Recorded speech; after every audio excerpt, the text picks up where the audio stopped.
प्रकार से वायु सुगंध को एक स्थान से दूसरे स्थान पर ले जाती है, उसी प्रकार से देहधारी आत्मा जब पुराने शरीर का त्याग करती है और नए शरीर में प्रवेश करती है, उस समय वह अपने साथ मन और इंद्रियों को भी ले जाती है। आज हम गीता के 15वें अध्याय पुरुषोत्तम योग का श्रवण करेंगे।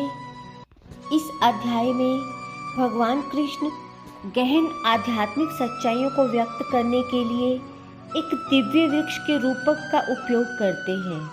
भगवान कृष्ण इस बात पर जोर देते हैं कि भौतिक संसार अस्थायी है और पीड़ा से भरा है और केवल शाश्वत और दिव्य वास्तविकता में शरण लेकर ही पार किया जा सकता है।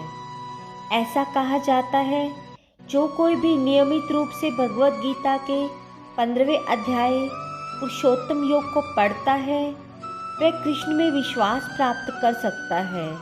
ये अध्याय अत्यंत प्रभावशाली है।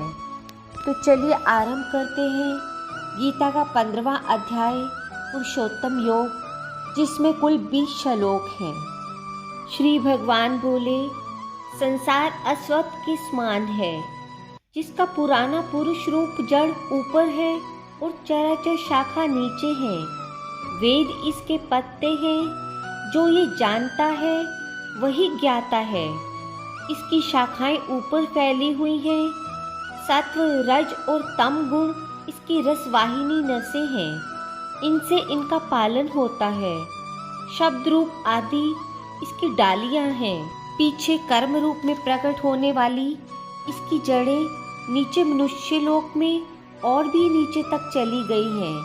पर अश्वत्थ का ये रूप, इसका आदि, अंत और आकार संसारी प्राणी के ध्यान में नहीं आता, तथापि इसकी जड़ें गहरी हैं। ऐसे इस पीपल को वैराग्य रूपी दृढ़ शस्त्र से काटकर वह स्थान ढूंढना चाहिए जहाँ से लौटना नहीं पड़ता, और साथ ही यह विचारना चाहिए कि जिसमें वह पुरातन प्रवृत्ति उत्पन्न हुई है, उसी आदि पुरुष की शरण में हूँ।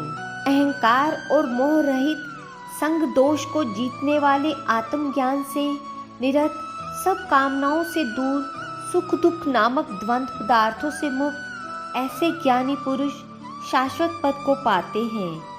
जिसे सूर्य, चंद्र या अग्नि प्रकाशित नहीं करते, वही मेरा परम धाम है। वहाँ जाकर लौटना नहीं होता। मेरा सनातन अंश इस जीवलोक में जीव का रूप धरकर प्रकृति में स्थित पांचों इंद्रियों और छठे मन को उनसे छुड़ाता है। जैसे वायु पुष्पादकों की गंध को दूसरे स्थान में ले जाती है, इसी प्रकार यह देह स्वामी शरीर धारण करने के बाद जब उसी का परित्याग करती है, तब इंद्रियों और मन को साथ ले जाता है।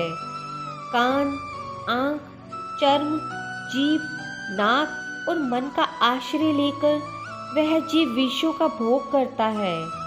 एक देह से दूसरी देह को जाते अथवा एक ही देह में रहते समय अथवा इंद्रियों से युक्त हो विषयों का उपभोग करते हुए इसको मूर्ख देख नहीं सकते, किंतु जिनके ज्ञान रूपी नेत्र हैं वे देखते हैं।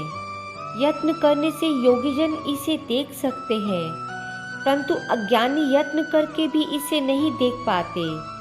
जो तेज सूर्य, चंद्रमा और अग्नि में वर्तमान है और जगत को प्रकाशित करता है, उसे मेरा ही तेज मानो।